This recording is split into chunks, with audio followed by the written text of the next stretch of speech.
Sadhu, sadhu, sadhu. Namo tassa bhagavato arahato samma sambuddhassa. Namo tassa bhagavato arahato samma sambuddhassa. Namo tassa bhagavato arahato samma sambuddhassa. Homage to the Blessed One, the Worthy One, the Supremely Enlightened One.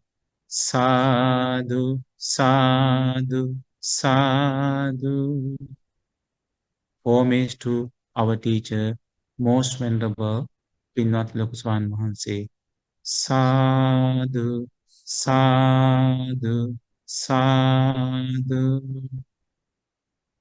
Okay, dear Dhamma friends, now during the last 5 classes, we discussed about the contemplation of body, kaya anupassana, and 14 types of meditation, right? Remember the 14 types of meditation?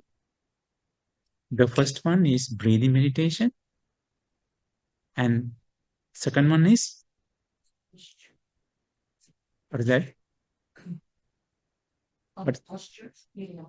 Yeah, Iriyapada, then pain, developing mindfulness on postures, then sati, sampajanya, and developing the mindfulness, all our actions, right? That is third meditation. Then fourth meditation, we learn the foulness of the body meditation, asubha bhavana. The fifth meditation, we learned 4 great elements meditation, right? And then after that, we learn 9 stages of dead body. That is 9 stages, how the dead body is decaying. And after that, all the body became dust and decomposed to the earth. These 9 meditations, when we practice, we can practice separate or we can practice all together, right? Do I need to recall all the 9 stages? Okay, the first stage, when there's a dead body, from visually we cannot see whether he or she was sleeping, was dead. However, the faculties are broken and there's no body heat. But it will happen that when it is coming to end of the day, the skin color start to change, right? Because all the blood becoming pus. And what will happen? All the skin color, no matter which color you are, your skin color is brown, white, black, or whatever, the skin color will be blue color, right? When it comes to second day, all the blood becoming pus will start to swell all the parts, hands, legs, belly, your face. End of the day, second day, you can see the very swollen body. Okay.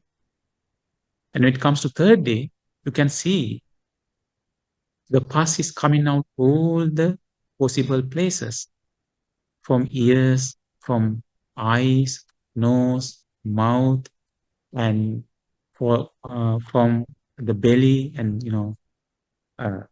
from the belly, chest area, your back area, your urinal area. You can see that all the pus is coming out from all the possible places. This is the first one we see.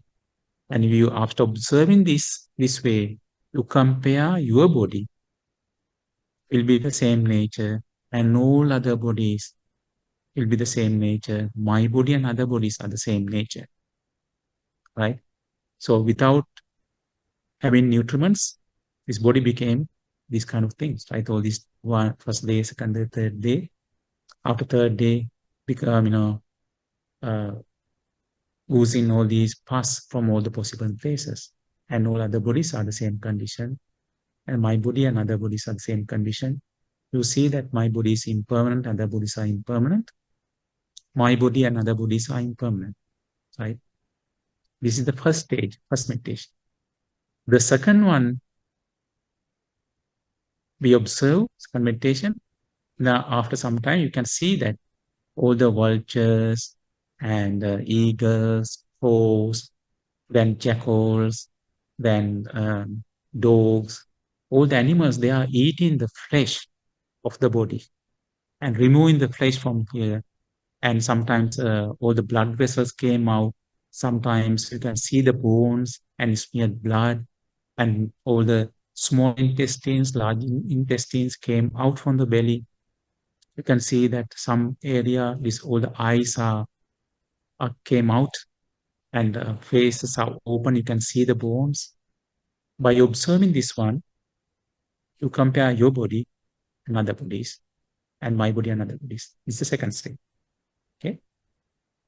Then third stage, you can see after some time, you can see the body. There's a body that there's flesh is there, blood vessels is there. Some places you don't have flesh.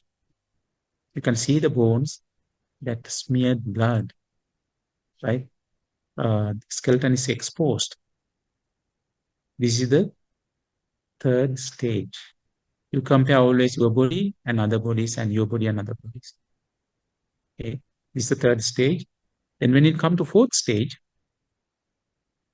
you can see the skeleton is there with blood vessels, smeared blood. You cannot see the flesh in that because all the animals, they finish eating all the flesh, right? You can see all uh, the skeleton, smeared blood, and blood vessels. Then after some time, it will come to the fifth stage. The blood is not there anymore. Smeared blood is not there because either washed away by the rain or dry out, right? All this blood. You can see there's a skeleton with the blood vessels, but still all the sinews, tendons are connected, all the bones. It's the fifth stage. And when you come to sixth stage, all the blood vessels are not there. The connection between bones are not there anymore. All the tendons decompose, all the sinews decompose, blood vessel decompose. You can see the bones scattered here and there. Head bones, hip bones, and leg bones, hand bones, pelvis, and all the ribs, they scattered everywhere. Okay, this is the sixth stage. The seventh stage, you can see what happened. They all became very blue color. Sorry, white color. Because bleach color, all the bones. But still, we can identify those bones. Then it will come to eighth stage. You can see that heaps of bones here and there. But however, you cannot identify whether it is head bones, it is leg bones, or hand bones, the ribs, or pelvis, or the finger bones, and but you cannot identify. You can see the heaps here and there, right? So this is the eighth stage. Then it will come to ninth stage. What's the ninth stage? You can see like a dust, like chalk dust or white color dust, right? Slowly decompose to the earth. These are the nine stages. Okay. Observing these nine stages. These are the 14 types of meditation in Kaya-nupassana, contemplation of body. Then we discuss about contemplation of feeling. What are the what are the mainly we discuss the feeling? Maybe we have pleasurable feeling, painful feeling, neither pleasurable nor painful feeling, right? So all the feelings are happening because of the contact. So eye contact, ear contact, nose contact, tongue contact, body contact, and mind contact. What is the contact? When we get eye contact means eyes, their form is will come in front of our eyes. And with our attention, it will generate the eye consciousness, the contact, the unification of these three, eye, forms, and eye consciousness. It's called contact of eye. This, as a condition of this contact, we'll get the feeling for forms. Same like feeling for sounds, feeling for smells, feeling for tastes, feeling for tangibles, feeling for thoughts. We discussed about it. Then after that, we discuss about there's a feeling, pleasurable feeling, the unwholesome, because sensual, with the sensual desire, we can get the painful feeling, pleasurable feeling, based on sensual things, right? Beautiful forms, sounds, smells, taste, and tangibles and thoughts. Another one is there's a possibility we get the pleasurable feeling with the concentration, developing mind, and you go to first jhana, second jhana, third jhana. So when you practice the Dhammapath and when you read the suttas, you get the happiness, right? This happiness because of the based on wholesome things, right? But the other one that sensual pleasures, when we get sensual pleasures, the pleasurable feeling from the sensual pleasures, underlying tendency is, what is that underlying tendency is lust. But however, when we get from the Dhamma path, when you develop concentration, loving kindness meditation, breathing meditation, or other types of meditation, when you read the suttas, you try to follow the Dhamma path, you get the feeling of happiness, pleasurable feeling. In that feeling, there is no underlying tendency of lust, right? So next one is painful feeling. So you'll get the painful feeling, so that is sensual, painful feeling. But what are things you don't get because the pleasurable things for your eyes, sounds, nose, tastes, and tangibles and thoughts. You have because of that reason painful feeling. But however, there is an underlying tendency. What's the underlying tendency for this one? Right? Aversion. Underlying tendency of aversion. Another one, when you practice the wholesome path, sometimes when you practice wholesome path, you are struggling, you can concentrate, right? But you are struggling. Sometimes you don't understand some concepts. You are struggling. That time that you want to develop your path really well, that the Eight Noble Path, you have painful feeling, right? And that painful feeling, underlying tendency, there's no aversion for that painful feeling, right? It is coming under wholesome side. Then you come to neither painful feeling nor pleasant feeling, right? And usually that if somebody does not, this is under unwholesome side. So either you go to get the pleasurable feeling or painful feeling, or neither pleasurable nor unpleasant feeling, right? So in this one, this unwholesome side, the underlying tendency is ignorance is there, right? So somehow somebody develops the concentration up to fourth jhana, you have equanimity. In that jhana, you don't have that underlying tendency of ignorance. So we discuss this under contemplation of feeling, these 6 types of feelings, right? always better to come from the pleasurable feeling, wholesome pleasurable feeling, right? Painful feeling, the wholesome painful feeling, right? Neutral feeling, not the unwholesome one, come to wholesome one, right? And so this feeling. Then after that, we discuss about contemplation of mind, right? Under contemplation of mind, we discuss 16 types of uh, mind, right? So based on last, when we have mind last, we know that mind is with last, right? Then when we have mind ill will, we know that mind is ill will. When we don't have last, we know that there's no last in the mind. In the mind is ill will, we know that we have ill will in the mind. There's no ill will, we know that there's no ill will in the mind. If there's any ignorance, we know that there's ignorance in our mind, right? A delusion, and the ignorance delusion. If there's any delusion, we know that our mind is with the delusion. If there's no mind with the delusion, we know that there's no delusion.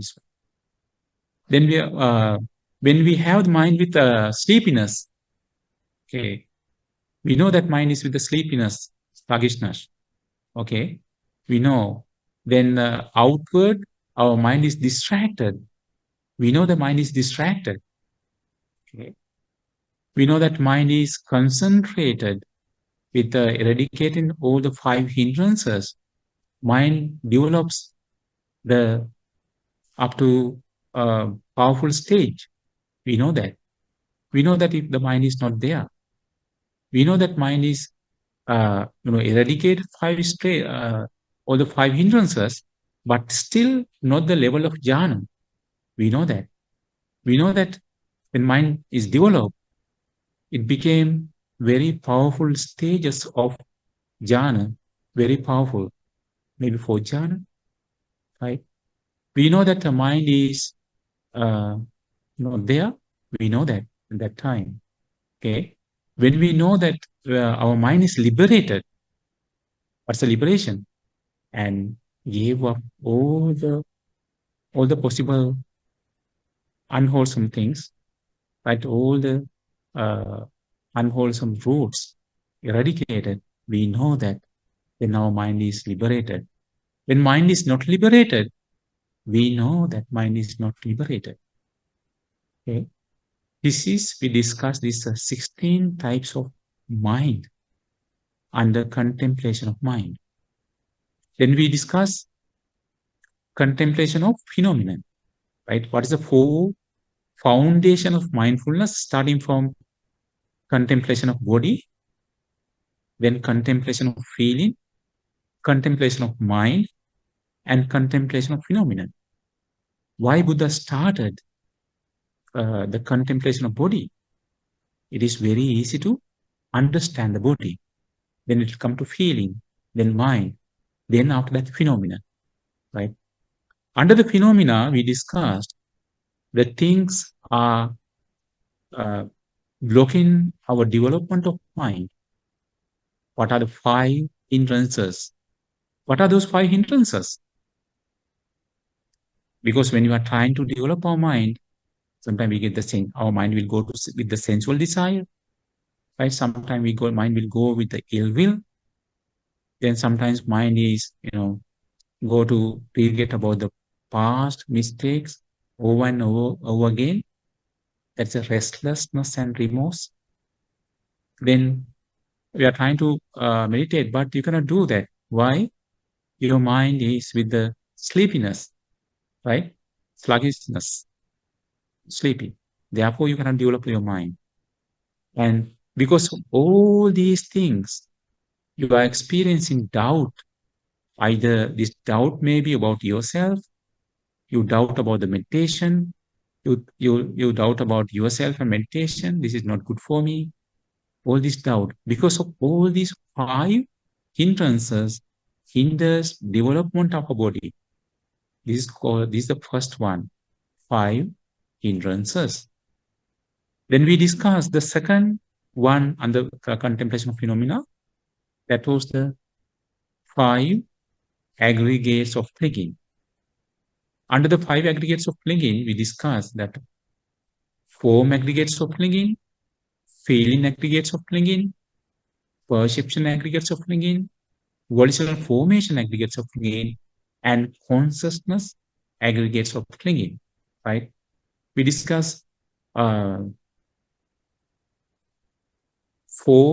aggregates. We discuss about the aggregates. What's the meaning of aggregates? It is aggregates, a combination of time and space, right? What is time? Past, present, and future, right? What is space? Internal, external, gross, subtle, inferior, superior, far, and near. These are the 11 ways. This is called aggregate. Then what is the clinging? There is an attachment thinking. If we consider form, the past form, the future form, and present form, internal form. Internal form is my form, and external form, external to my body, and gross forms, subtle forms, inferior forms, superior forms, right? When we consider inferior, so considering to ghost forms, those are inferior to human body and Deva's body. And superior forms, when compared to Brahma's bodies, they are superior compared to Deva's bodies, right? And that forms are that are far, forms are that are near. Okay. All these forms we consider I am, mine, myself, right? That is the clinging to that. You cling to that. That's why form, aggregate of clinging, right? However, the form are based on four. Yeah. Earth element, water element, heat element, air element. The based on form is based on the condition on these four great elements, right? Then feeling is condition on what? Contact. Perception is condition on contact. Volitional formation condition on contact. Then consciousness condition on mentality and materiality. Because we discussed if something is conditioned, those are subject to change. You cannot say I am mine, myself. Therefore, those are not I am, not mine, not myself. Okay. Now today we are going to discuss from that point, okay, about the internal and external faculties. Let me share with you that document. This section on sense basis. Okay. Again, a monk dwells contemplating phenomena in terms of 6 internal and external sense bases. And how does a monk dwell contemplating phenomena in terms of 6 internal and external sense bases, right? Here, monks, now here, what are the, before we go into that, what are the 6 internal sense bases? Eye, ears, nose, tongue, body, and mind. Those are internal. Because why it is called internal? They are attached to us. What are the external sense bases? Forms and sounds, smells, tastes, tangibles, and thoughts. And they are not mixing each other's domain, right? You cannot smell from your eyes, right? You can see from your ears, right? You cannot taste from your nose, right? And so they are separate domain. They don't interfere others uh, others domain. Okay, and therefore then so here monks understands the eye. He understands forms, and he understands the fetter that arises depend on both, right? So here one understand properly the eye. He understands properly the visible object or forms, and he understands properly the bondage or attachment owing to the owing with passion and desire that arises depend on these two. What are these two? Eye and form, right? He understands properly how the attachment owing to the passion and with the passion and desire that has not yet arisen, okay, and comes to arise due to unwise reflection. So what happened that when somebody is mindful, he knows that okay, uh, there's then uh, the attachment is not there, fetus is not there now. This not yet arisen has come to arise due to unwise reflection, unwise consideration. Okay, he understand properly how the attachment owing to the uh, owing with the passion and desire that has now arisen is eradicated by seeing things as they really are to the right understanding.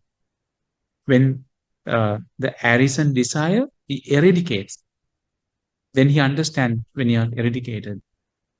Okay, he understands properly how that attachment bondage that has now seen uh, being eradicated to the right understanding will in future no longer arise, right? All these all these four things are happening. So when you understand that there's attachment rises depend on these two, right? So and so that you understand that mm, has not yet arisen comes to arise. So there's no desire. When it arises, you know that, right? You know that when you eradicate it, right? So when you know that when it is eradicated, it's not arising. Okay, it's four ways. Right here, a monk understand the eye, he understand forms, and he understand the fetter that arises depend on both. Okay, he understand how there comes to be the arising of unarisen fetter. Okay, how there comes to be the abandoning of the arisen fetter, and how there comes to be the future non-arising of the abandoned fetter. Okay, so it's a what is a fetter? It's a bondage there. Okay, this is for the eye, right? Then sotancha pajanati, saddecha pajanati. He understands the ear, he understands sounds, he understands the fetters that arises depend on both. Okay, and he understands how there comes to be a rising of the unarisen fetters, right? That is so much of mindfulness that you develop. Okay, when it happens that oh, there's I have attachment, so you know that, right? How there comes to be abandoning of the arisen fetter when you're giving up, you know that, and how there comes to be future non-arising of abandoned fetter, you still know that. So when you eradicate all the fetters, even it's not arising. Okay, you know, and now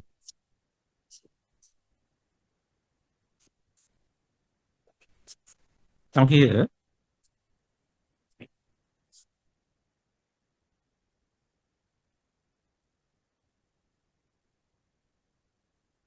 So this is all the about the six faculties. And it's called that ayatana on Pali, right? Sense spheres is defined in the various ways.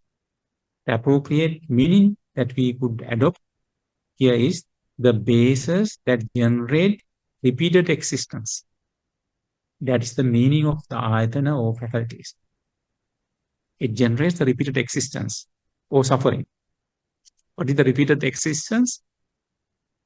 It means suffering, right? We just cannot conceive the Supreme Enlightened One's great wisdom and discernment on sixfold internal and external sense media, which we consider as our lives. The Supreme Buddha achieved the highest mental attainment, okay, and was perfect in the best qualities of human nature. As his achievements are attributed his human understanding, that great discourse or experience of life expounded by Tathagata, okay, and consummate one helped and gods and meant to break the shackles that have kept them in bondage. Then after understanding what he achieved the highest level, after understanding, he taught all the devas and humans and all the uh, everyone to remove this bondage. Right? What's the bondage there? The form and the eye, sounds and the ear, nose and the smells, tongue and taste, body and tangibles, mind and thought. Right? So Buddha explained in the Kama Sutta in Samyutta Nikaya, read carefully the following words of the Tathagata, which clarifies the real nature of internal sixfold basis. Buddha explained this way that what monks is all common. What is this all common? The eye, nose, the tongue, body, tangibles, and thoughts are to be seen as all common, right? And our eye, ears, nose, tongue, body, and mind, these are all common. Why it became all common? Because whatever the karma we did in the past, right? It's called Puranam karma, right? And fabricated for becoming Abhisankatam. You have to experience that, okay? And so capable of being felt, to be known through feelings, Vedaniyang Databba. We have to experience that. But experiencing that, the feeling, we have to know this karma, okay? Okay, Buddha explains further, monks, if there is an arising or coming into existence or the production or an appearance of any eye, any nose, and tongue, body, or mind, it is the arising of the suffering. If there's any eye, ear, nose, tongue, it is the arising of suffering. It is the existence of sickness, right? It is the appearance of aging and death. Why? The rising of all these things, the rising of suffering, right? If somebody was born, they have eyes, ears, nose, tongue, body, and mind, right? Then, then it's when somebody was born, experiencing aging, sickness, death, and separation, all these kind of sufferings, right? So monks, if one welcomes eye, ear, nose, tongue, body, or mind, as this is mine, I am, this is myself, he welcomes suffering, but he welcomes. They consider this I am, he welcomes suffering. If one welcomes suffering, he will not be liberated. Okay. So then after that, Buddha explained in the Sabba Sutta in Samyutta Nikaya, and monks, I will teach you all. He said, I will teach you all. Listen and attend carefully to it and I will speak. Now, what monks is the all? It is what is all? It is thus the eye and visible objects as forms, and ears and sounds, nose and smells, tongue and tastes, the body and tangibles, the mind and objects of mind or thoughts. This is monks is called the all. This he said all. So now whoever should speak thus, setting aside this all, right? He's setting aside this all. I will proclaim another all. It would be mere talk on his part and on being questioned. He would be unable to proceed, and in addition, vexation will be befall him. For what reason? It would not be within his scope, monks. Nobody can implement another all when Buddha said this all, right? Nobody can introduce another all, right? So he explained further, right? Monks, without knowing the eye and visible object of the form, the ear and sound, the nose and smells, the tongue and taste, the body and tangibles, the mind and thoughts, according to actuality, anabhijana. What is that actuality? Is anabhijana. Without understanding them as they really are, aparijana. Understanding actually what they really are, without relinquishing the pleasure in them, without eradicating the desire for them, there is no liberate from the suffering. If somebody wants to liberate from suffering, right? And so they have to see according to actuality, right? Without understanding what they really are. We have to understand what they are: eyes, forms, ears, sounds, nose, smells, tongue, taste, and tangibles, mind, and thoughts. What are the way of understanding? The eye, monk, is impermanent. Why it is impermanent? You can see that all these beautiful eyes are there. Why it is impermanent, right? What is impermanent? That is suffering.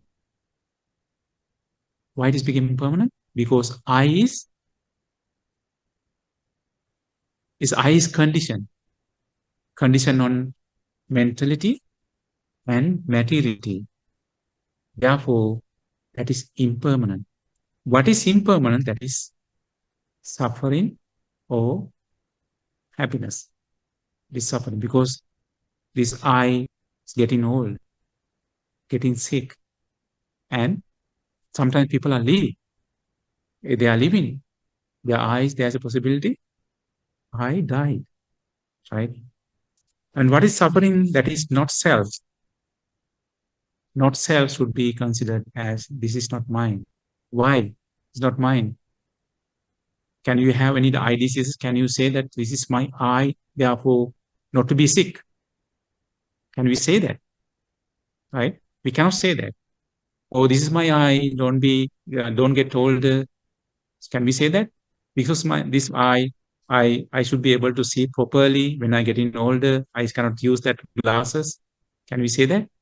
When sometimes people are alive, that their eye is dying, right? So either they have to get other eye or they have to be blind. So can we say that, oh, this is my eye, don't be blind, right?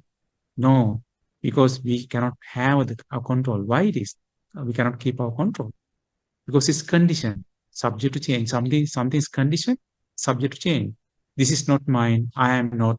This is not myself. In this manner, it should be seen according to actuality with the perfect wisdom. That's the develop the perfect wisdom. That's we have to see the same way. That that's not only the eye, but ears, nose, tongue, body, mind also should be seen according to actuality with perfect wisdom, right? So all these things are, what are the condition?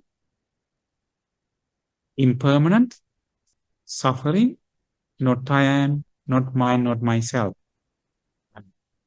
Amongst the visible objects are the forms, sounds, odors, tastes, tangibles, and mind are, sorry, thoughts of mind, thoughts are impermanent, right? So why it is impermanent? All the forms, sounds, smells, because they are conditioned on four great elements: earth element, water element, heat element, and air element, right? So can we say any forms, oh, because I like that form and don't get older, right? Don't get sick and don't get gray hair. Be beautiful forever. Can we say that? We can control somebody's yelling at us. Can we control for entire our life? And people are talking bad things to us, right? Cannot control because they are conditioned, right? So amongst the visible objects, sounds, odors, tastes, tangible objects, and all the other uh, thoughts are impermanent. What is impermanent? That is suffering, right? Why it is suffering? There are some beautiful forms. I like to see that every day, beautiful, not getting older, and every day, and not getting sick or die. But however, right, it is impermanent, and we cannot change. Therefore, it is suffering. What is suffering? That is not self. What is not self should be considered. This is not I am, not mine, not myself. Can we change according to our desire not to change, right? Or don't change. You can get the plastic surgeries. Right? You can get the hair dye to hide that. Can we stop forever for that? No, right? So, and that these six fold sense bases bring bondage, right? Hence, the sixfold sense bases are their activities should be understood according to activity with wisdom. So we have to understand what is their activity with the correct wisdom, right? Otherwise, we are deluded. Therefore, even an arahants have a Dhamma discussion on this subject. So there was the very great Dhamma discussion with Sariputta Bhante, right?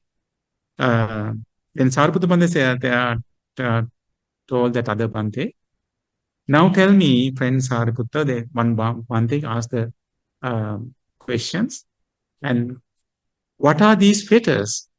Is the I fetter of forms, or are forms the fetter of I? Right? Understand the question? Right? Is the ear the fetter of sounds, or are sounds the fetter of ears? Is the nose the fetter of smells, or smells are fetter of nose? Is the tongue the fetter of tastes, or the tastes uh, the fetter of tongue? Is the body the fetter of tangibles, or tangibles the fetter of body? Is the mind is fetter of ideas, or are the ideas the fetter of intellect? What do you think? Is there any attachment? Yes. Fetter is that it's a bondage, attachment, right? So then Sariputta Bhante explained, no, my friend Kottita is the discussion between Sariputta Bhante and Kottita. It is in Majjhima Nikaya, right? So this Mahavedalla Sutta. The eye is not the fetter of forms, nor are the forms the fetter of the eye. Whatever desire and passion arises in depends on the two of them. That is the fetter there. That is called Sanyojana, right? What is the fetter? We think desire and passion arises in depends on the two. What is two things? Eye, form, ear, sounds. nose, smells, tongue, face, body, tangibles, mind, and body. Then he gave the nice simile here to understand. My friend, suppose that a black ox and white ox were joined with a single rope. They tied together with a single rope. If someone were to say the black ox is fetter of the white ox is the fetter of black. Speaking this way, would he speaking rightly? Right? Why? Because what happened, they tied together. When black ox is going, white ox is going. White ox is going, black ox is going. So actually what happened, when somebody can see the wisely what is happening, he can say, no, my friend, the black ox is not the fetter of white ox, nor is the white ox the fetter of the black. The single row by which they are joined, that is the fetter there. Okay. Same like at our eyes. The same way, my friend, the eye is not the fetter of forms, nor are the forms the fetter of eye. Whatever desire and passion arise in depends on the two of them. That is the fetter there. That's the bondage, right? That's the attachment. Right. Okay, now, so my friend, if the eye were the fetter of forms, or if the forms were fetter of eye, then this holy life in the noble eightfold path for the right ending of suffering would never be possible, right? If it is attached, eye is attached to forms, forms are attached to eye, there is no possible to escape from all these suffering. There's no way to develop Eight Noble Path, right? And there's no, because we have to suffer for endlessly, okay? But my friend, because whatever desire and passion arise in depends on the two of them is the fetter there. That is why this holy life in the noble eightfold path for the right ending of suffering is possible. That is the way it's possible. So, and through this line of reasoning, my friend, one may know how the eye is not the fetter of forms, nor are the forms the fetter of eye, but whatever desire and passion arise in the depends on this, the two of them, that is the fetter there, right? That is the fetter there. Okay, my friend, there is an eye in the Blessed One. So Supreme Buddha had the eyes, right? Eyes. Okay, and the Blessed One sees from with the eye. There's no desire. No desire or passion in the Blessed One. The Blessed One is well released in the mind. Okay. There is an intellect in the Blessed One. The Blessed One knows idea with the intellect. There's no desire or passion in the Blessed One. The Blessed One is well released in the mind. Suvimutta Chitto Bhagava. Released from all this bondage. Okay. It is thorough this line of reasoning, my friend, that we should know how the eye is not fetter of forms, nor are the forms the fetter of eye, but whatever desire and passion arise in the depends on the two of them, that is the fetter. Okay, that is the fetter. Um, so now, how nominally, now again that Sanyojana Sutta explained in Samyutta Nikaya, and how knowing Supreme Buddha, how seen in bondage, desire, passion, or fetter abandoned. Now there's abandon, there's a fetter, right? How we can release this one, right? How can we release? Otherwise, we have suffer, right? The suffer, and how we can release from that one by knowing and seeing the impermanence of I, by our seeing that impermanence, monk, bondage, desire, and passion of fetter is abandoned. By knowing and seeing the impermanence of visible objects, bondage, desire, and passion of fetter is abandoned, right? By knowing and seeing the impermanence of forms, bondage, desire, and passion is abandoned. By knowing and seeing the impermanence of visual contact, or the contact coming together, I, forms, and consciousness, and bondage, desire, and passion of fetter is abandoned. This is the way to understanding the impermanent nature. Why those things are impermanent? Because those are conditioned, right? So, okay, then same way he understands nose, he understands odors, and he understands the fetters that arises depend on both. He understands how there comes to be arising of the unarisen fetter, how there comes to be the abandoning of arisen fetter, and how there comes to be the future non-arising of abandoned fetter. Okay. So, and he understands tongue, and he understands body, and he understands mind, and this is the way, in this way, he dwells contemplating phenomena in phenomena within himself. He dwells contemplating phenomena in the phenomena within another. When he understands this is the what is happening in my faculties, the same nature of other faculties, and he dwells contemplating phenomena in both within himself and within another. Right? Why Buddha said this one with always this one? Always see about you and others, and about you and others. What's the reason? Is that reason? Huh?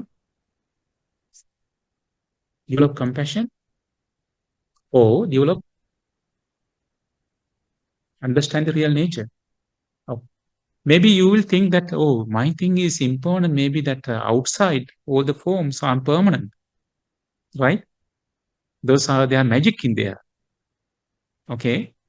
And there's no magic, and don't, dilute that. So, and therefore that all the poets, they became diluted. That's why they wrote about that hairs, teeth, skin, beautiful faces, and they wrote poems, right? And they never said that I like to an impermanent form, impermanent whatever the teeth, and right. And so that's why you see that yourself, you understand that yourself is impermanent, and you see others are impermanent. Therefore, you know that your boyfriend or girlfriend or husband or wife, permanent or impermanent. See the reality now. Then if time comes to say goodbye, then you know the wisdom. Okay, with the wisdom, you know, right? All the conditions in this world are impermanent. He dwells contemplating the rising of phenomena, and he dwells contemplating the passing away of phenomena, and he dwells contemplating the arising and passing away of phenomena, right? And so he understood. Mindfulness that there are phenomena is simply established in him to the extent necessary for higher knowledge and mindfulness. He dwells independent and not clinging to anything in the world. That is how a monk dwell contemplating phenomena in terms of 6 internal and external sense bases. Then, in order to understand, realize that all this impermanent nature, which kind of meditation we can practice? That is the meditation, right? Impermanent nature of all the faculties. That is a meditation we practiced last week. Okay. All right. The Bojjhanga section on the factors of enlightenment, right? Again, a monk dwells contemplating phenomena in terms of 7 enlightenment factors, and how does a monk dwell contemplating phenomena in terms of 7 enlightenment factors.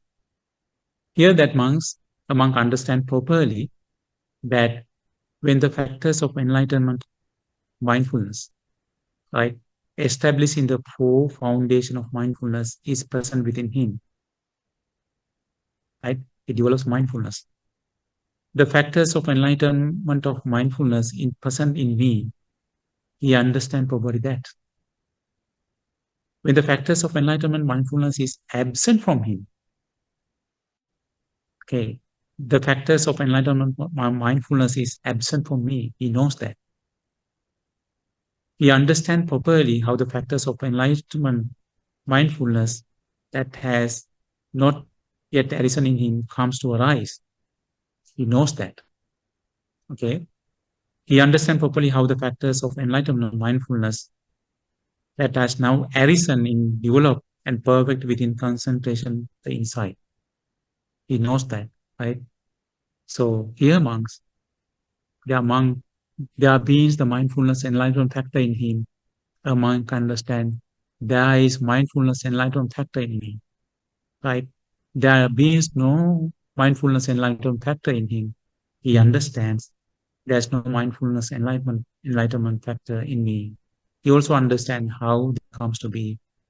The arising of arisen mindfulness enlightenment factor and how the arisen mindfulness enlightenment factor comes to fulfillment by development.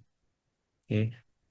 So then it is very important that one of the very good sutta would explain, right? It is in Majjhima Nikāya, is Kundali Sutta.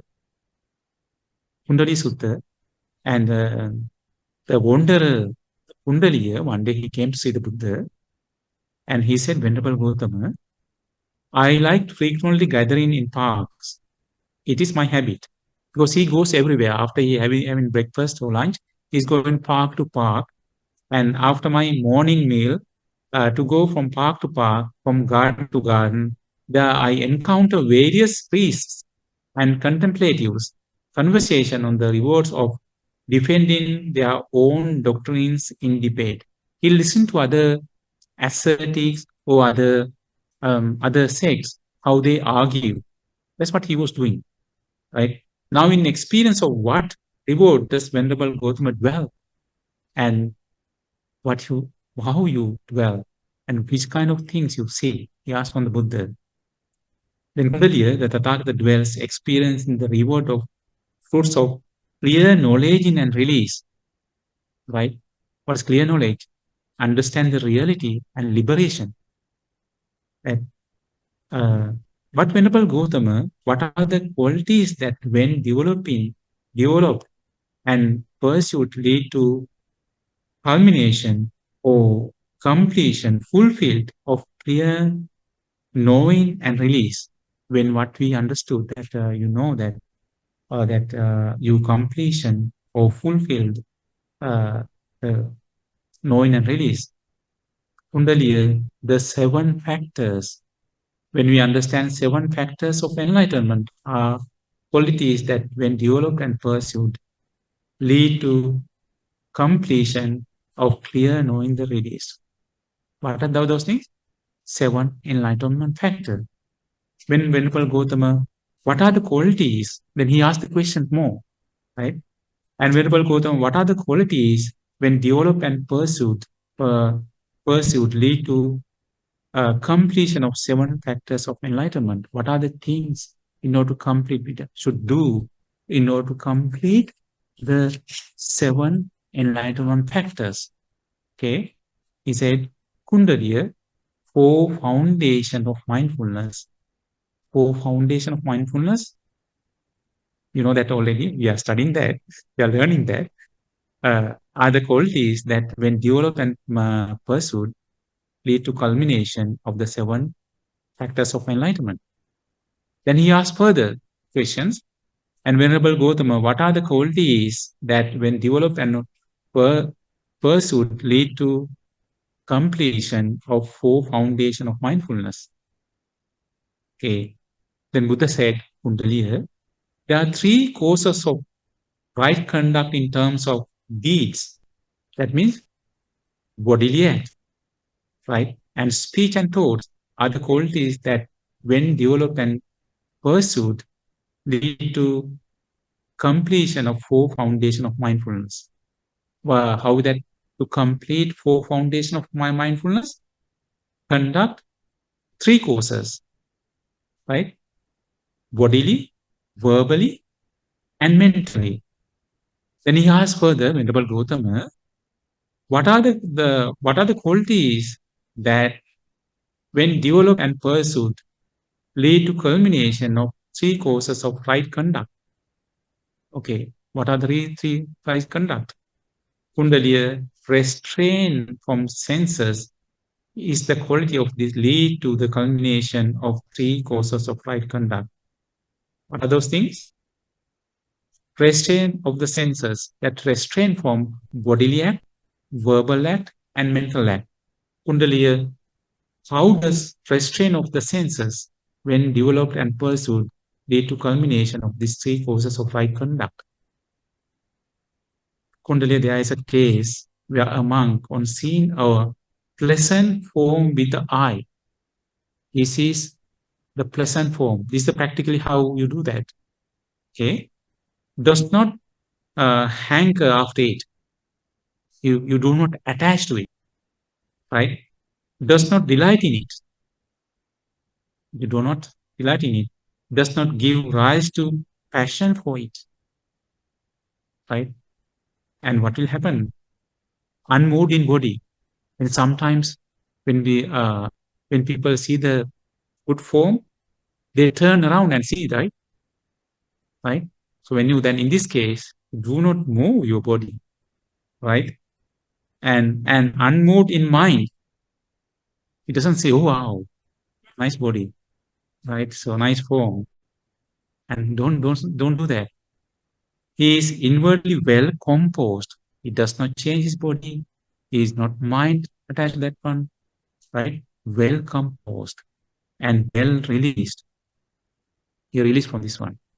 Right? That's why Anuruddha Bhante once he went to, when he was walking without knowing, he went to that one of the house, right? Then he wanted to stay. He wanted to stay outside. That woman, that's only one woman, he did not know about her. He wanted to stay outside. And when he was staying outside, so other people came. He told, okay, please come inside to the house. You cannot, Bhante, you cannot stay outside. Then after he came inside, he is trying to, you know, control, get under control on her, right? Try to show different things. But he did. He closed his eyes and started to meditate. And he asked that, how you develop this all these things? All the people come to me. They're like, pigs are going to mud, right? How do you develop this kind of great personality, right? So, and he is inwardly well composed, unmoved in mind, and well released. Okay, that's good to explain. Okay. Oh, seen, now this is the pleasurable form, right? Whatever you can see. And seen unpleasant form with eyes. When you see that your great enemy is coming in front of your eye, what do? Right? You get upset, you look aside, your body heat will rise, right? Maybe you clench your teeth, you clench your fist. I like to give a fist, that blow or punch to his face, right? Now here, somebody who controls the faculties, right? On seen and unpleasant form with eyes, he is not upset, right? His mind is not unsettled. His feelings are not wounded, right? It doesn't do that. His mind does not become resentful, unmoved in body. Nothing happened, right? And unmoved in mind, he is inwardly well composed and well released. He does not develop anger, hatred, does not clench his hand, right, to give the punch. Okay. And the same way, regarding your ears, nose, tongue, body, and mind. This is how Kundaliya, restraint of the senses, when developed and pursued, lead to a culmination of three courses of right conduct. And Kundaliya, there is the case where a monk who controls the sense in the above manner abandons wrong conduct in terms of his bodily and develops right conduct in terms of his deeds, abandons wrong conduct in terms of his speech, and develops his right conduct in the terms of speech, and abandons wrong conduct in the terms of his thoughts, and develops right conduct in terms of his thoughts. Right? So that's how he develops. This is how only there are three courses of right conduct when developed and pursued lead to culmination of these four foundations of mindfulness. So when somebody is doing that one, he is satisfying four foundations of mindfulness. If somebody is satisfying four foundations of mindfulness, it will satisfy 7 enlightenment factors. If somebody is completing 7 enlightenment factors, he is completing 8 noble path, right?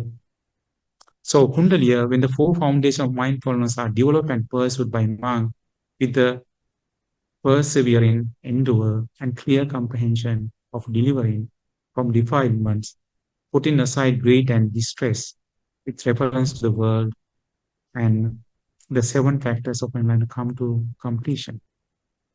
Okay.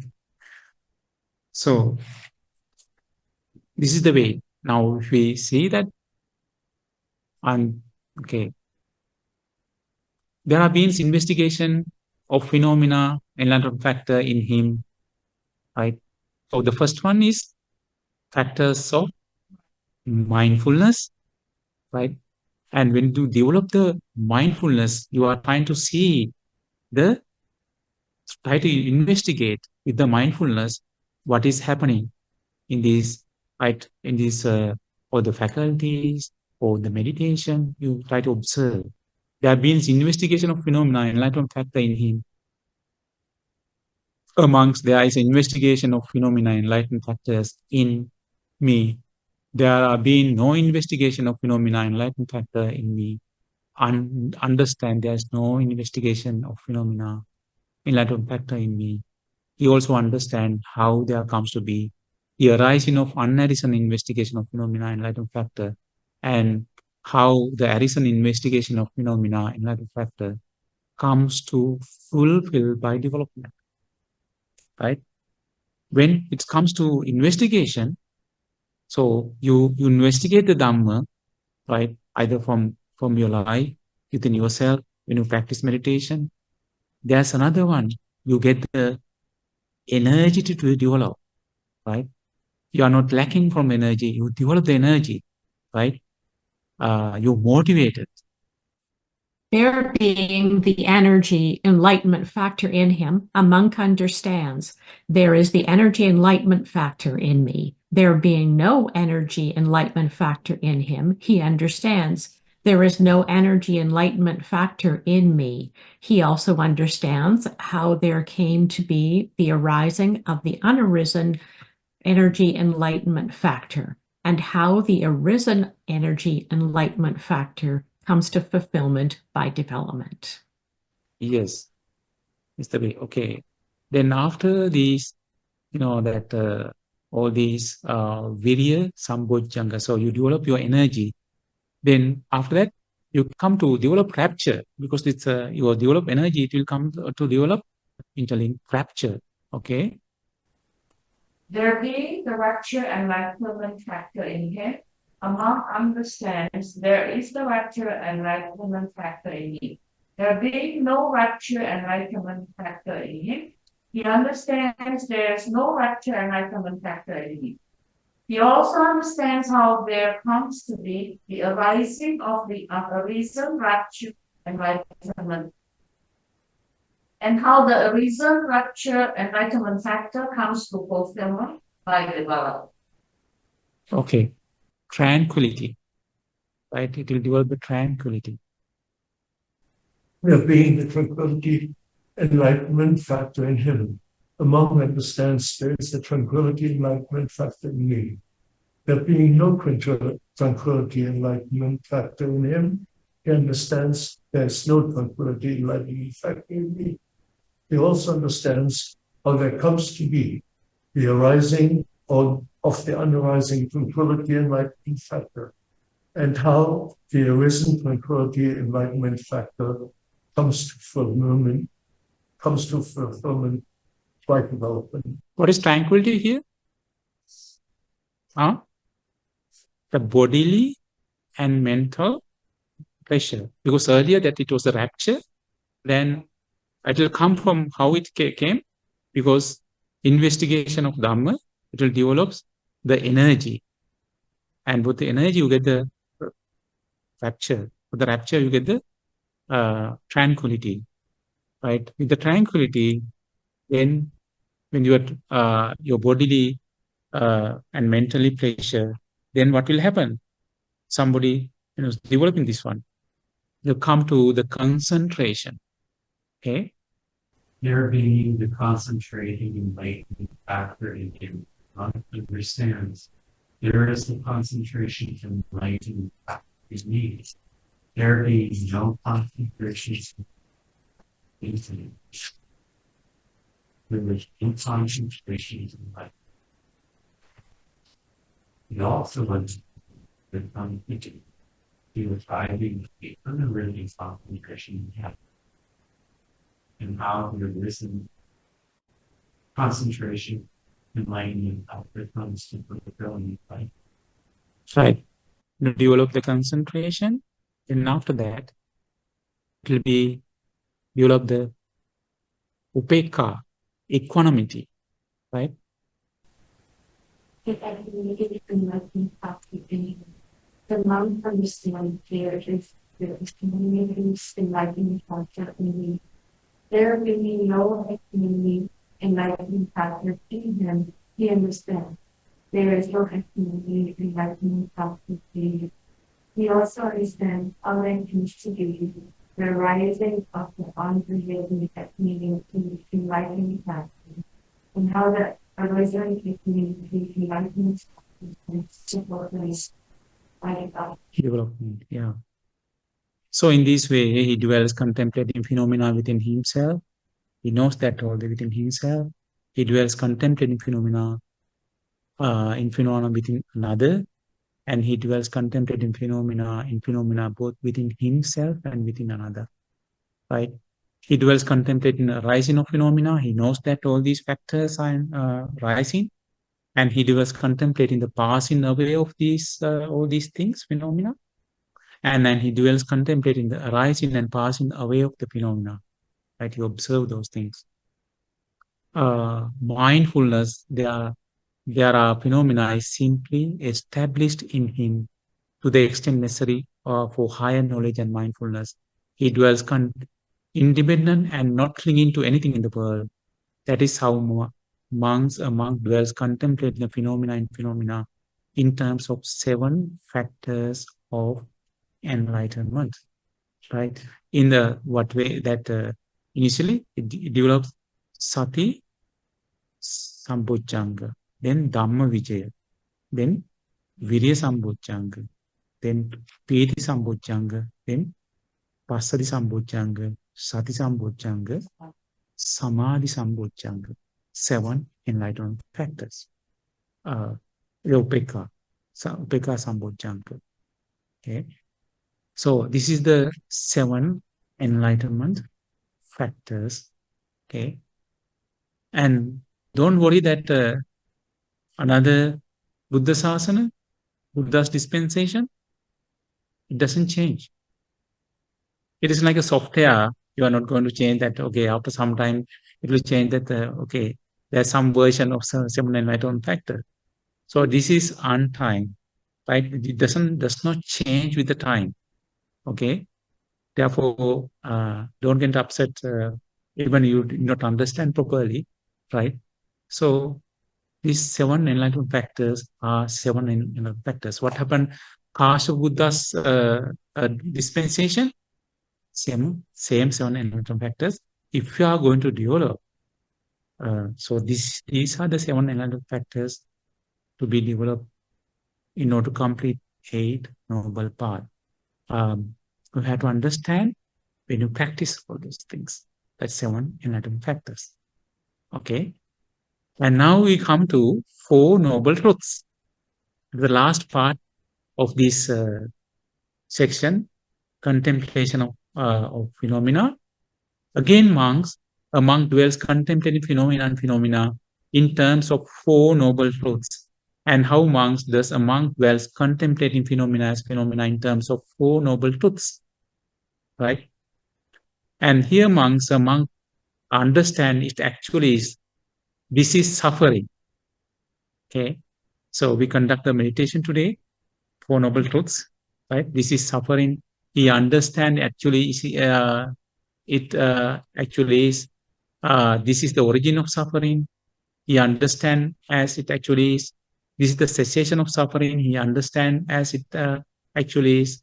This is the way leading to the cessation of suffering, right? And so he understand all these 4 noble truths, right? So what is noble truth of suffering? Now, what is noble truth of suffering? There's a great deal of explanation. What is this noble truth of suffering?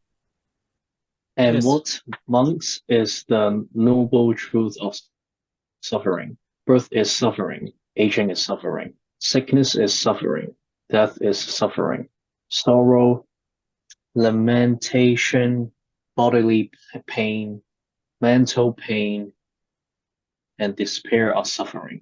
Union with what is displeasing is suffering. Separation from what is pleasing is suffering. Not getting what one desires, that too is suffering. In brief, the 5 aggregates of clinging are suffering. Yeah. All right. So, and Buddha explains here, right? So that Buddha explains them. Monks, as long as moon and sun does not arise in the world, there is no sun and moon. As long as there is no manifestation of great light, of great brightness, there is then blindly darkness. We call that this darkness is very thick. We can cut into pieces, right? There's no constellation, there's no light. A totally darkness, there is no discerning of night and day. The months and half months know the season and years, right? We cannot find without sun, moon, and there's no light. Okay.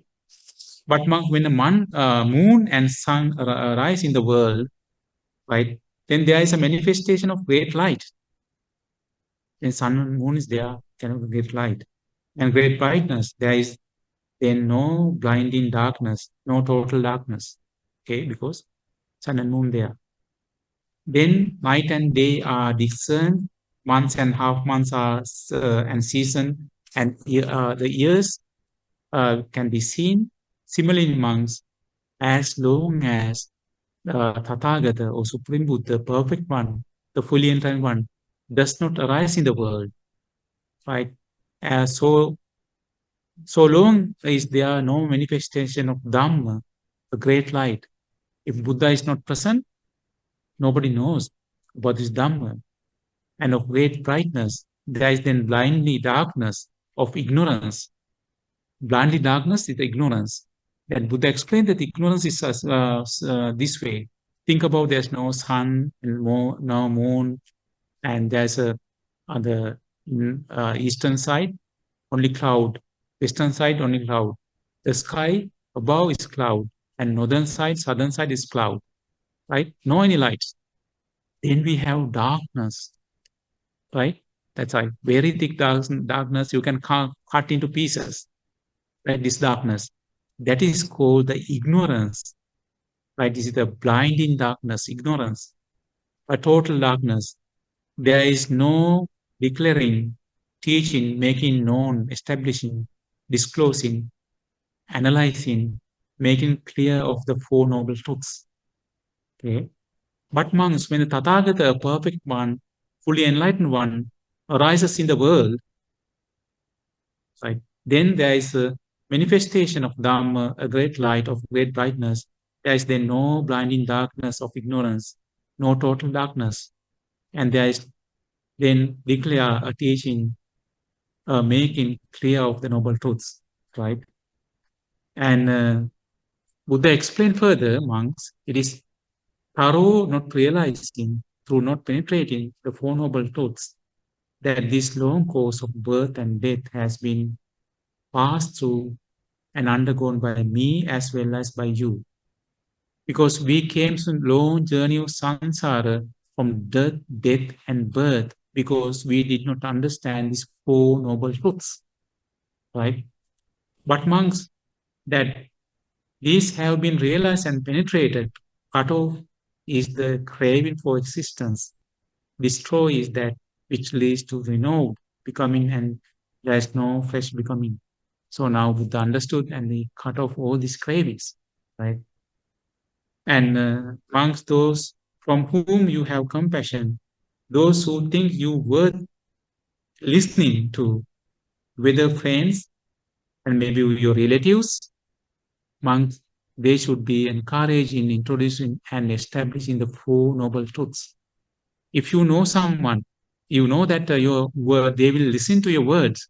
And Buddha is saying, encourage them, teach them Four Noble Truths, right? Because this long course we came and suffering and weeping and shedding blood and tears because we did not know about these Four Noble Truths. And also Buddha one time explained in Sinsapa Sutta in Majjhima Samyutta Nikaya, he went to the forest of Simsapa with the monks. He took some leaves from Simsapa forest to his hands, and he asked, which leaves is greater, in the leaves in my hands or leaves in this entire forest?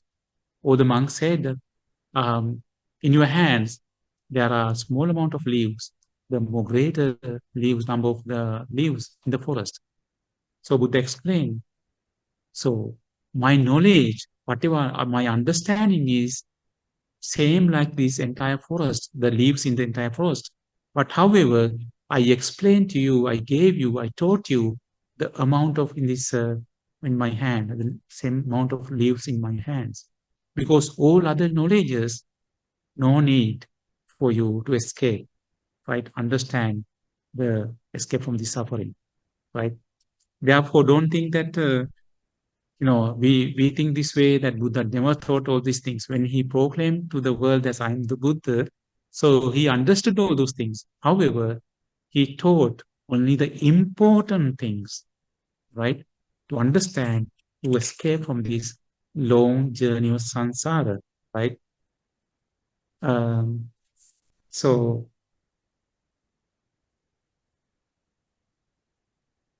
let's go through, and therefore,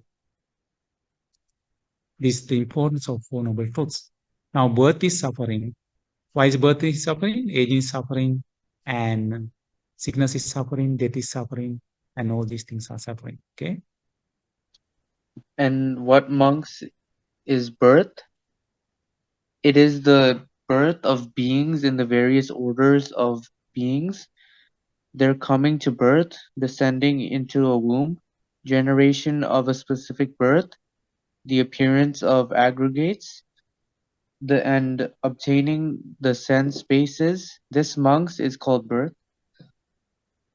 Yeah, that is called birth. And what is aging?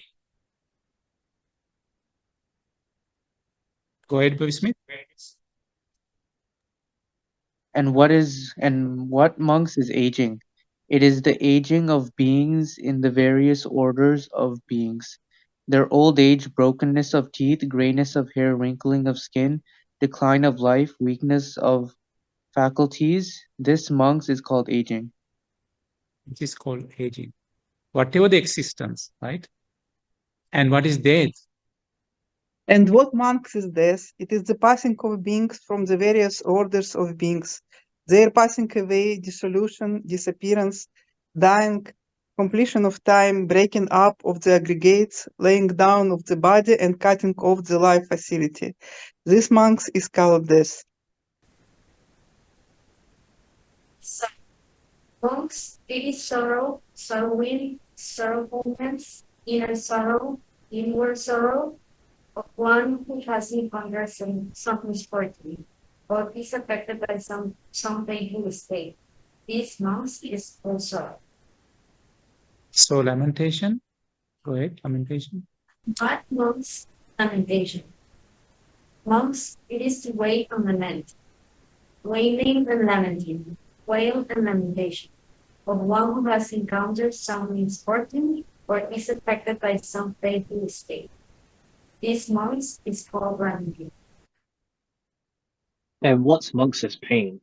Monks is bodily pain, bodily discomfort, painful, uncomfortable feeling, born of bodily contact. This monks is called pain. And grief as well. And what monks is grief?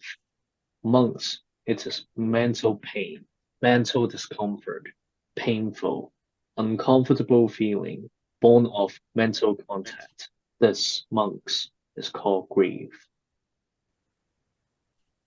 And what monks is despair?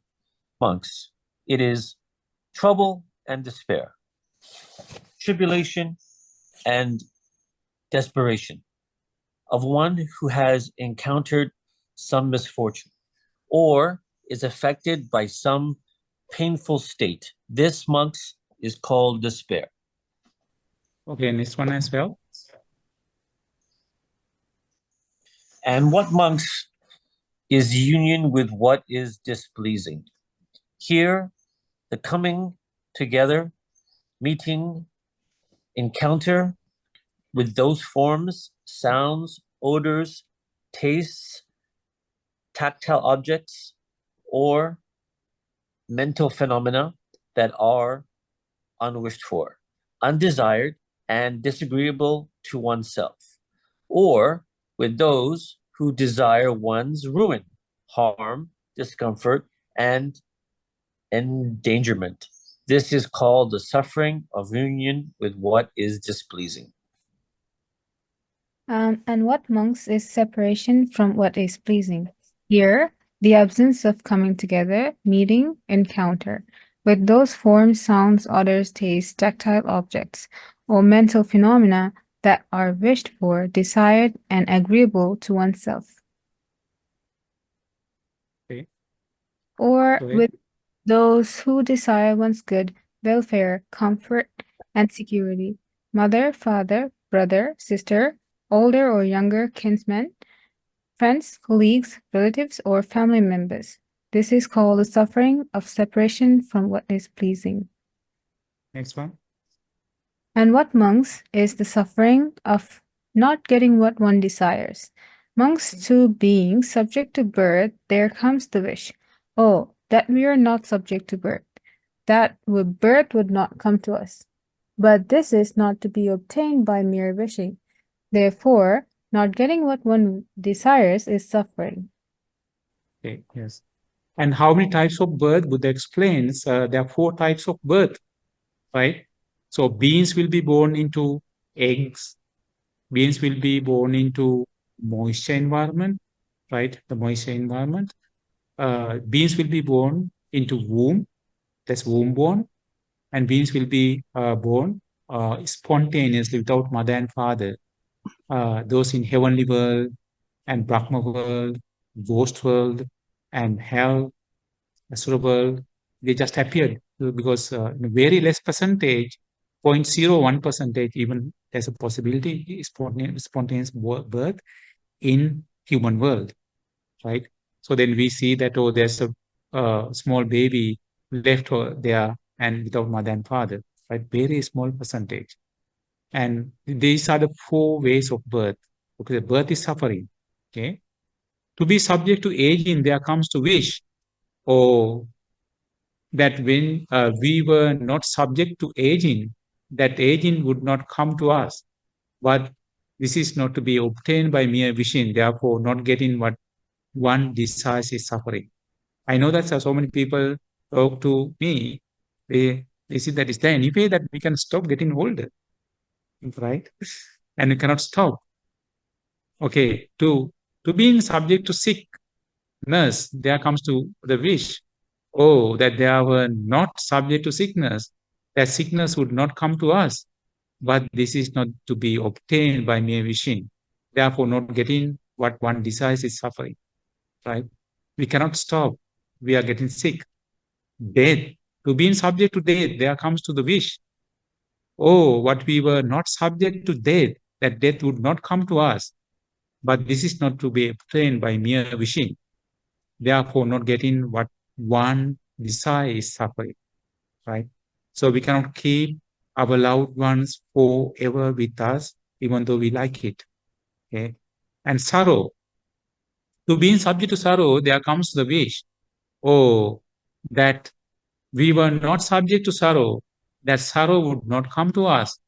But this is not to obtain by mere wishing. Therefore, not getting what one desires is suffering. Okay. Lamentation. So, being subject to lamentation, there comes the wish. Oh, that we were not subject to lamentation, that lamentation would not come to us. But this is not to be obtained by mere wishing, right? Therefore, not getting what one desires is suffering. Okay? Pain. To being subject to pain, there comes to wish. Oh, that we were not subject to pain, that pain would not come to us. But this is not to be obtained by mere wishing. Therefore, not getting what is one desires is suffering. Grief. Same thing. And despair. They have the wishing, that we were not subject to despair, but we cannot get the same, So in brief, all these suffering you can brief into 5 aggregates of clinging, right? So namely, form aggregates of clinging, feeling aggregates of clinging, perception aggregates of clinging, and volitional formation aggregates of clinging, and consciousness aggregates of clinging, right? 5 aggregates of clinging. And the noble truth of arising of suffering. And why this arising of the suffering? Because of the craving. When there is a craving, there is a rising of that suffering. When this craving arises, amongst where does it arises? When it gets established, where does it get established? The craving, there are 3 types of craving. It is this craving which produces free existence, accompanied by delight and lust, and finding delight in now here and now there, namely craving for sense pleasures. What is the craving for sense pleasures? All the form, sound, smell, taste, and tangibles, right? Craving for existence. So we have craving to live forever, to be born again and again. Right? We have craving for non-existence, not to be born again. But we cannot get, even though our mere wish, right?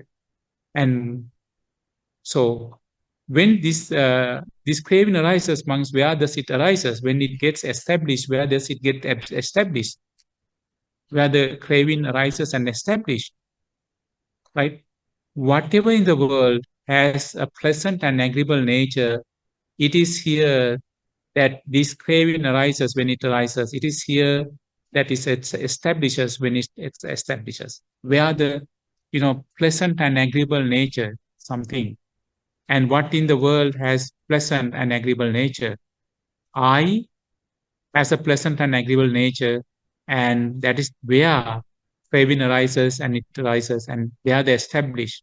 Okay, eye, ear, then nose, tongue, body, and mind, and forms, sounds, odors, taste, tactile objects, and mental phenomena. Then eye consciousness. How get develop eye consciousness? Because of our eye and forms, with the attention, it will develop eye consciousness. That's another place we develop our craving and establish our craving. Eye consciousness, and also ear consciousness, and nose consciousness, tongue consciousness, body consciousness, mind consciousness, right? And then unification of 3 things, eye, forms, and consciousness, which is called contact of eye. And that is the place craving arises when it arises. It is here established when it establishes, right? Eye contact, right? Eye contact. and also ear contact, nose contact, tongue contact, body contact, mind contact, right? Feeling born of eye contact. Whatever the feeling, because the feeling for forms will get because of the eye contact, right? Feeling born of ear contact. That is the place we establish our craving, okay? Feeling born of nose contact, feeling born of tongue contact, feeling born of body contact, feeling born of mind contact, perception of forms, right? This is the place we establish our craving and establish a craving. Perception of forms, perception of sounds, right? So then perception of odors, perception of taste, perception of tactile objects, because the same thing we discuss over and over again, that's why I'm going fast. And perception of mental phenomena, right? And volition regarding forms, volition regarding sounds, volition regarding odors, then volition regarding taste, tactile objects, mental phenomena, craving for forms, craving for sounds, craving for odors. How is craving arises? Dependent on the craving for forms with the feeling, right? Then craving for forms, craving for sounds, craving for odors, craving for taste, and craving for tactile objects, craving for mental phenomena, then thoughts, forms, right? The thoughts of forms, right? So, and thoughts of sound, thoughts of odors, thought of taste, thought of tactile objects, right? And thought of mental phenomena, then examination of forms, right? The examination of forms has a pleasant and agreeable nature in the world. It is there, the craving arises when it arises. It is here, establishes when it establishes. Then examination of sounds, odors, examination of taste, examination of tactile objects, examination of mental phenomena, right? Those are the places. Okay. And this is called the noble truth of origin of suffering. Then cessation of suffering, right? So where it cease the suffering? When there's a craving is abandoned, monks, where is abandoned? When it ceases, where does it ceases? Right? Whatever in the world has pleasant and agreeable nature, it is here that there's a craving is abandoned. It is when it is abandoned, it is here that ceases when it ceases. Right? What is that place? The eye has a pleasant and agreeable nature in the world, right? It is here that is craving is abandoned when it's abandoned. It is here that it ceases when it ceases, right? Same thing that eye, ears, nose, and tongue, mind, form, sounds, all these things, all these places that remove. Therefore, you can read through and understand, right? And the ceases the same eye consciousness. So I will go through all these things, all the same thing. Now it will come to the volitional formation, right? Craving tactile objects, and it will come to examination of sounds, and then it will come to the last one, the noble truth of the path to end suffering. What's the path? Noble Eightfold Path. That's a meditation we did. The Noble Eightfold Path, that is right view, right intention, right speech, right action, right livelihood, right effort, right mindfulness, right concentration, right? So, and the explanation of right view, right? Understanding Four Noble Truths, right intention, the intention of renunciation, intention of non-ill will, intention of non-cruelty. This is called right intention. When you get angry, when you think that you have to do something to other one, are you in right intention or wrong intention? Wrong intention, right? Right speech. When you are lying, are you in right speech or wrong speech? Wrong speech. There are 4 types of right speech: abstain from false speech, abstain from derisive speech, abstain from harsh speech, and abstain from idle speech. And right action, abstain from killing, stealing, and engaging in sexual misconduct, right livelihood. You are not doing bad things to earn money, cheating others, making money, and selling the drugs, making money, and selling the animals to kill. You are not making money. Right effort, right? You put your effort to remove all the unwholesome things from your, whatever the existing unwholesome things, to remove from your life, right?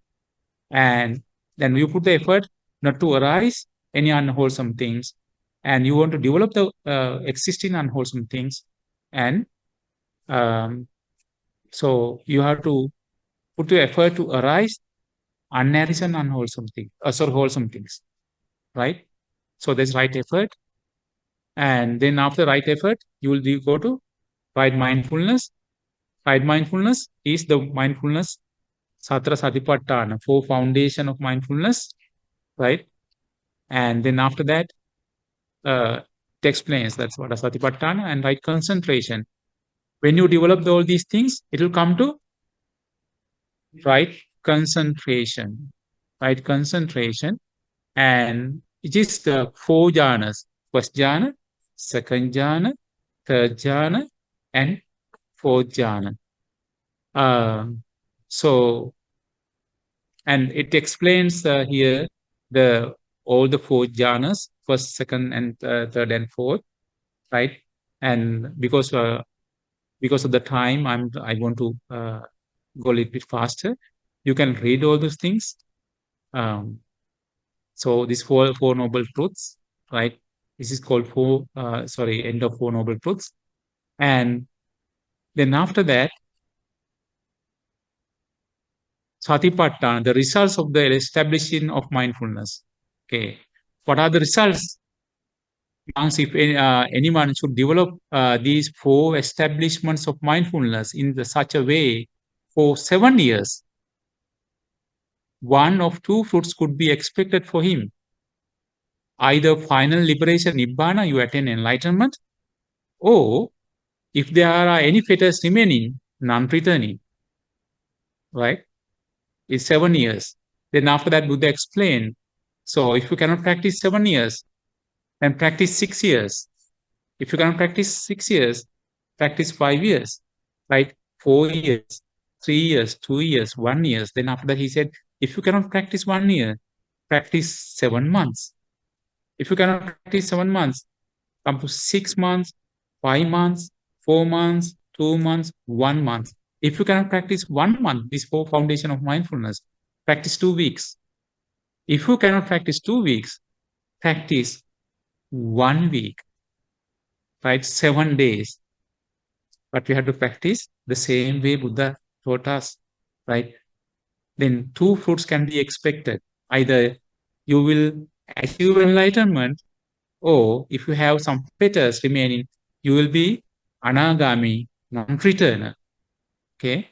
So non-returner. So therefore, this is powerful teaching of the Buddha. If somebody practices this one, and they can achieve this, right? This is because only 7 days, right?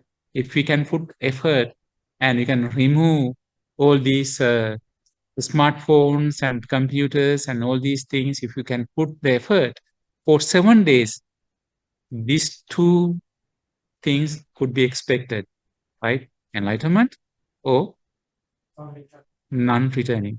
Isn't that good? Right? Sorry? It doesn't say you have to be a monk. It doesn't say that you have to be a monk.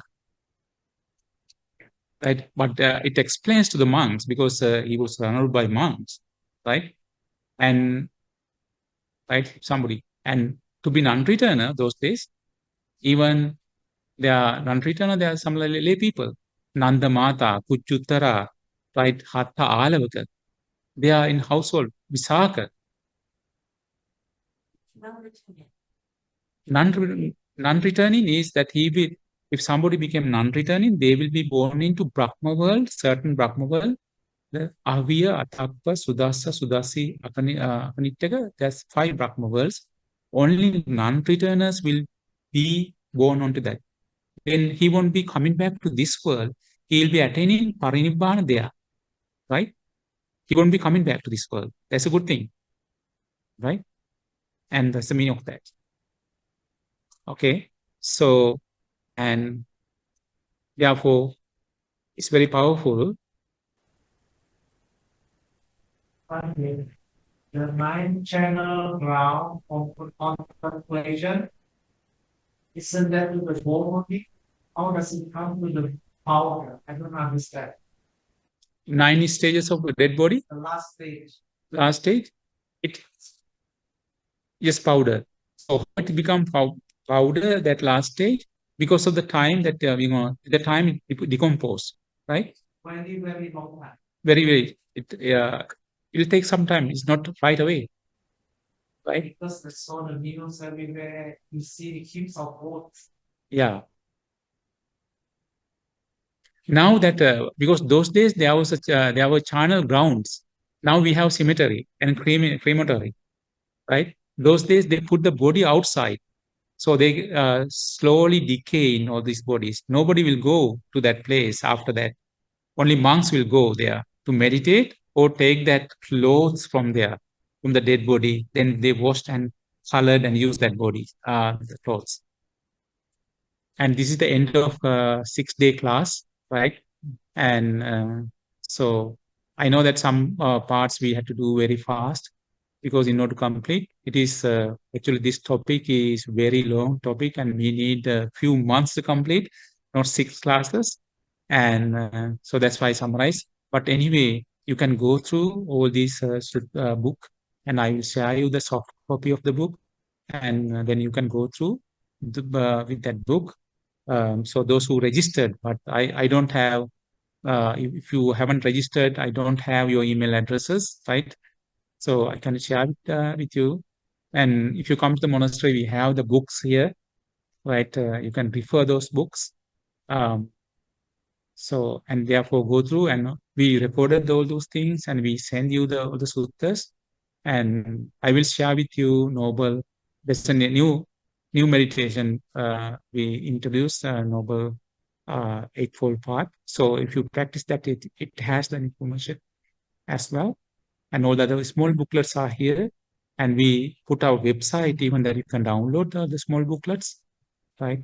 So all the facilities we have given you to understand on the practice. Therefore, important teachings of the Buddha. And some people, they went to that place, right? And chanted that, but still the place is there. Buddha placed this one, right? It's 2,600 years ago. Still, you can go to that place and see.